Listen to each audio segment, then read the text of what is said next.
Matokeo ya form 6 yanatoka. Nimekuandalia namna rahisi kabisa ya kuchekea matokeo. Namna rahisi, ingia tu kwenye search engine, mara nyingi tunatumia Google Chrome.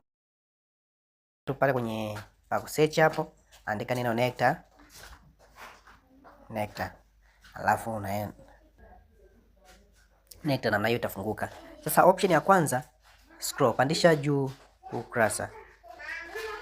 Uje kabisa kwenye hapa kwenye events and news. Kwenye list ya events and news. Manake matukio mbalimbali na taarifa mbalimbali za Nectar. Kama itakuwa imetoka, utapata eneo hili la juu hapa. Hapa. Itakaa hapa hilo tangazo. Manake baada ya tarehe matangazo hapa kuna 16, kuna 23. Hiyo ni option ya kwanza.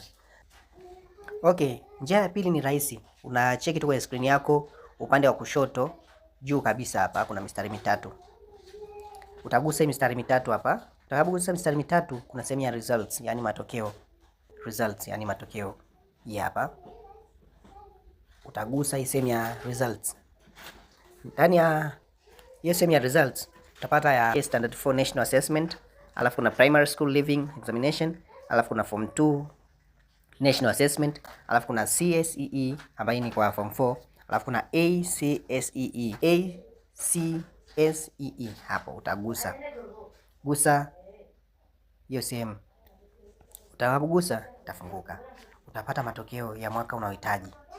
Umeona hapa miaka mbalimbali inafunguka, lakini 2026 yatafungukia hapa juu. Baada ya 2025, 2026 yatajaa hapa. Ngoja hapo. Utagusa tu kwenye results link. Kama hapa ilivyoandikwa 2025, yatakuja 2026. Kuna results link 1. Utagusa ya huo mwaka unaotaka. Utakapogusa itafunguka namna hiyo. Kwa hiyo hapo utaangalia unataka shule gani. Utachagua shule yako unataka au senti unayotaka ili upate matokeo, au kama una haraka, njia nyingine rahisi, utagusa tu kwenye alphabet ya hiyo shule husika. Utagusa hiyo link, hiyo alphabet hapo, hiyo herufi ya kwanza. Ukigusa hapo tayari unapata ya matokeo unayohitaji.